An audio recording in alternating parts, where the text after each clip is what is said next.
ازيكم يا ابطال؟ النهارده هنتكلم عن مشكله بتحصل لناس كتير جدا في الجيم، وهي اصابه الفقره الرابعه والخامسه بسبب شيل الاوزان التقيله والتمارين العنيفه. هنعرف بقى مع بعض الاسباب والعلاج، وازاي هنتعالجها سواء بالجراحه او بطريقه تانية غير الجراحه، وهنعرف كمان اهم التمارين اللي المفروض نبعد عنها علشان نقدر نحافظ على ظهرنا. اول نقطه عندنا وهي اسباب الاصابه. اول حاجه عندنا شيل الاوزان بطريقه غلط، عدم التسخين الكويس قبل التمرين، ضعف العضلات بتاعة الكور اللي هي اصلا بتمسك وتدعم العمود الفقري ذات نفسه، او ان انت ممكن تخش تشيل وزن عالي مره واحده بدون ما ان انت تعمل تدريج للحمل بتاعك. طب ازاي بقى الاصابه بتاعتنا بتحصل؟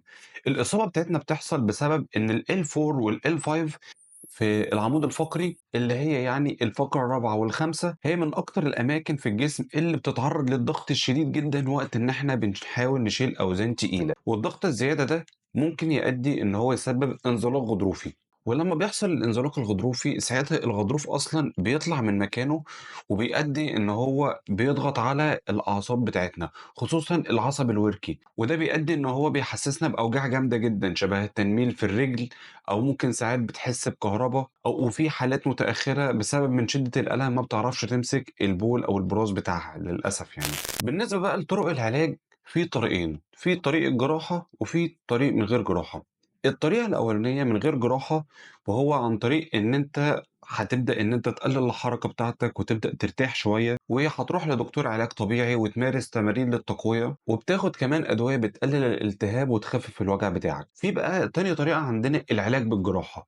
في العلاج بالجراحه بيتم عندنا العلاج عن طريق طريقتين: اول حاجه العلاج بدون ان انت يتحط لك تثبيت ومسامير وشرايح للفقرات بتاعتك، وفي المرحله دي بيتم ازاله الجزء بس المنزلق بس. وفي طريقه تانية اللي هو ازاله الغضروف مع التثبيت، وفي المرحلة دي بيتحط لك شرايح ومسامير في ما بين الفقرات علشان نضمن إن المشكلة ما تتكررش تاني. طب هل ده معناه إن أنت أصلا هتبطل تمرين؟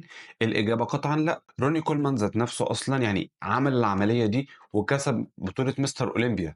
طبعا كلنا عارفين مين روني كولمان، بس برضو خلينا متفقين ان في تمارين برضو مهم جدا ان انت تبعد عنها، والتمارين دي شبه تمارين الاسكوات وتمارين الديد ليفت. وفي برضو لو انت عندك المشكله دي ففي برضو تمارين برضو كويسه جدا للكور برضو ممكن اقولها لكم، زي تمارين الكوبرا. في تمرين عندنا كامل كات، وما ننساش برضو ان احنا نحط تمرين بلانك عشان برضو بيساعد ان هو على تقوية الكور بتاعنا. وفي المرحلة دي من رأيي ان انت تحاول ان انت تستخدم اجهزة اكتر بدل الاوزان الحرة، علشان تضمن ان انت ما يحصل لكش مشكلة وما تتكررش تاني. وفي النهاية يا رب تكونوا استفدتوا من الفيديو، واكتبوا لي رأيكم في الكومنتات، وخلي بالكم طبعا من ظهركم، وما تنسوش تعملوا لي لايك وسبسكرايب وتشتركوا في القناة. وللتدريب الاونلاين ما تنسوش ان انتوا تبعتوا لي على الخاص، انا عامل خصومات حلوة جدا وهخليك تقدر توصل للهدف بتاعك بدون اي اصابات وبطريقة امنة.